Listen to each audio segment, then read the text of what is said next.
Hai Sobat Hukum, perkenalkan nama saya Erik Erdianto. Saya berasal dari Sekolah Tinggi Ilmu Hukum Habaring Hurung Sampit. Kali ini saya akan memaparkan hukum perusahaan di dalam hukum dagang. Perbuatan perniagaan dan perusahaan. Secara historis, hukum dagang adalah hukum perdata khusus bagi pedagang, yaitu mereka yang melakukan perbuatan perniagaan sebagai pekerjaannya sehari-hari, yang bentuknya adalah perbuatan pembelian barang-barang untuk dijual kembali. Sesuatu dapat dikatakan sebagai perusahaan jika memenuhi unsur-unsur.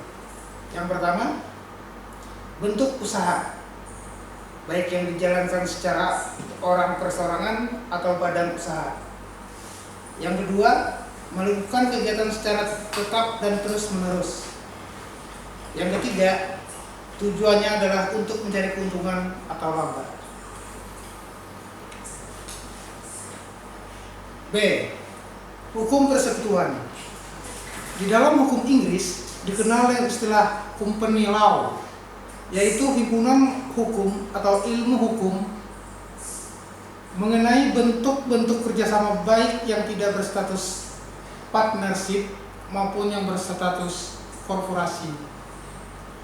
Sedangkan di dalam hukum Belanda dikenal dengan Vennootschapsrecht. Hukum persekutuan merupakan himpunan hukum atau ilmu hukum yang mempelajari bentuk-bentuk kerjasama. C. Perjanjian pada umumnya. Pasal 1313 KUA Perdata menyebutkan persetujuan atau perjanjian ialah suatu perbuatan hukum di mana seseorang atau lebih mengikatkan dirinya terhadap satu atau lebih. Menurut pasal 1320 KUH Perdata, syarat sahnya perjanjian adalah: pertama, kata sepakat; yang kedua, cakap; yang ketiga, suatu hal tertentu; dan yang keempat, suatu sebab yang halal. D. Asas-asas dalam hukum perjanjian.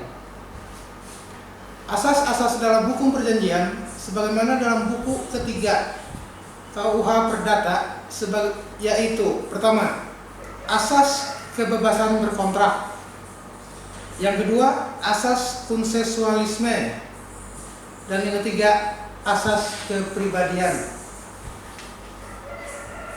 E. Bentuk-bentuk perusahaan. Bentuk-bentuk perusahaan dari jumlah pemiliknya terdiri dari: 1.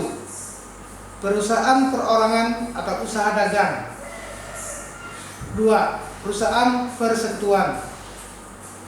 Dari status hukumnya terdiri dari: pertama, perusahaan bukan badan hukum, semisal perusahaan perseorangan, persekutuan perdata, dan persekutuan komanditer atau persekutuan firman.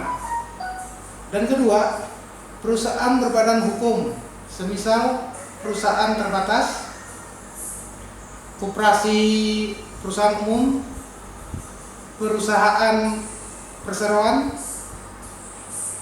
Dari pemilikannya terdiri dari: 1. Perusahaan negara dan perusahaan swasta.